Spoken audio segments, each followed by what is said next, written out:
भारत की खोज कब और किसने और कैसे की थी, ये हम आपको बताएंगे आज के इस वीडियो में। स्वागत है आप सबका आज के इस वीडियो में। दोस्तों, भारत का इतिहास न जाने कितने ही रहस्य से भरा हुआ है।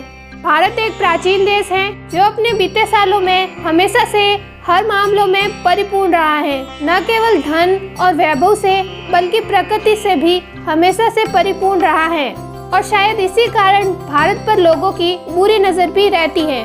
जिस समय यूरोप के लोग पूरी दुनिया में व्यापार करना चाहते थे, उस समय भारत में व्यापार करने के लिए उन्हें समुद्री मार्गों का तब पता नहीं था। उस समय अरब के लोग भारत के रास्ते को जानते थे, लेकिन उन्होंने यूरोप के लोगों को उस मार्ग के बारे में नहीं बताया। वास्को डी गामा पहले व्यक्ति थे जिन्होंने भारत के समुद्री मार्गों को खोज निकाला था। वास्को डी गामा पहले व्यक्ति थे जिन्होंने भारत के समुद्री मार्गों को खोज निकाला था। कोलंबस भी भारत को खोजने के लिए गए थे, लेकिन वे अमेरिका जा पहुंचे। हालांकि आजकल यही पढ़ाया जाता है कि भारत के समुद्री मार्गों की खोज वास्को डी गामा ने की थी। यह माना जाता है कि वास्को डी गामा ने यूरोप को पहली बार भारत तक पहुंचाने का समुद्री मार्ग बताया था। दरअसल पहले यूरोपीय लोगों के लिए भारत एक पहेली जैसा था। यूरोप अरब के देशों से मसाले आदि खरीदता था, लेकिन अरब देश के कारोबारी उन्हें यह नहीं बताते थे कि यह मसाले वो पैदा किस जगह करते हैं। यूरोपीय लोग समझ चुके थे कि अरब के व्यापारी उनसे कुछ छुपा रहे हैं। यह कारोबारी अरब के उस पार पूरे देशों से परिचित नहीं थे।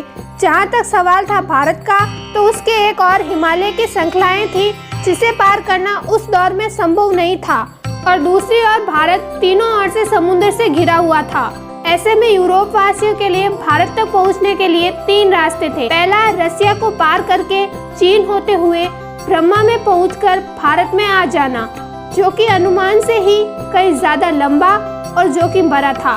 दूसरा रास्ता था अरब और ईरान को पार करके भारत पहुंचना, लेकिन यह रास्ता अरब के लोग इस्तेमाल करते थे और वह किसी अन्य को अंदर तक घुसने नहीं देते थे, जिसमें चुनौती देने वाला सिर्फ समुद्र ही था। वास्को डी गामा पेशे से एक नाविक था जिसका जन्म 1437 में पुर्तगाल के साइनस में हुआ था। उस समय अरब के लोग यूरोप में मसाला बेचा करते थे जो वो बाहर से लाते थे। यूरोप में इन मसालों की मांग बहुत ज्यादा थी, इसीलिए यूरोप के लोग भारत जाकर मसाले लाना चाहते थे, लेकिन उनके लिए भारत जाने का रास्ता दुर्गम भरा था। उन्हें भारत जाने के लिए ईरान अरबिस्तान से होते हुए जाना पड़ता था, जो काफी कठिन रास्ता था। इनमें मारे जाने की भी आशंका थी। जो भारत कम समय में ले जा सके, ऐसा मार्ग केवल समुद्र के जरिए ही संभव था। वास्को डी गामा ने भारत के इन रास्तों की खोज करने की ठानी। 8 जुलाई 1497 में वास्को डी गामा अपने 7 साथियों के साथ भारत की खोज के लिए रवाना हुए। उसके जहाज ठेले में 4770 आदमियों का एक ग्रुप था। सबसे बड़े जहाज सेंट ग्रेबियल वह खुद था। सबसे पहले वह परिका के अंतिम छोर कुडहमक नामक स्थान पर पहुंचा।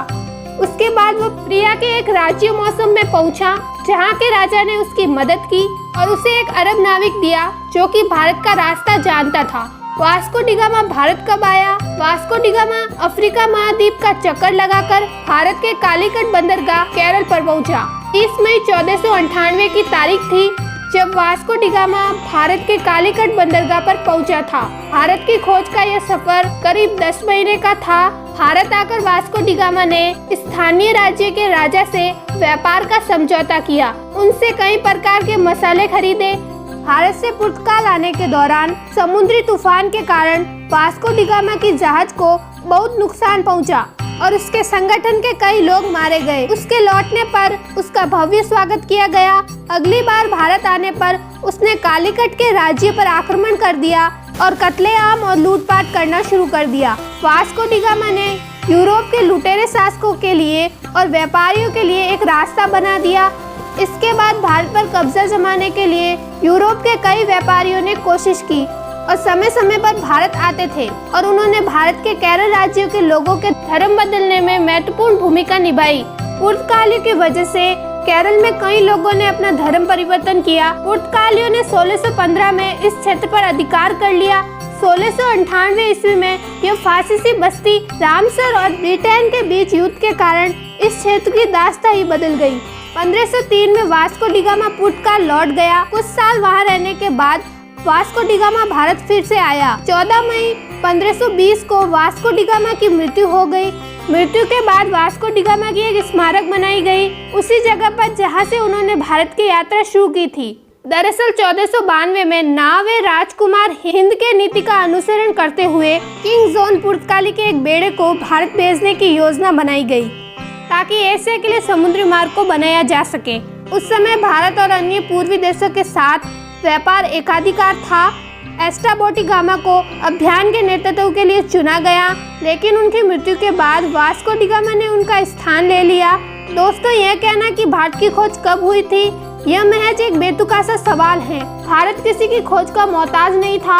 भारत देश का इतिहास कुछ हजार साल या कुछ लाख साल पहले का नहीं है, यह इतिहास कई करोड़ों साल पुराना है।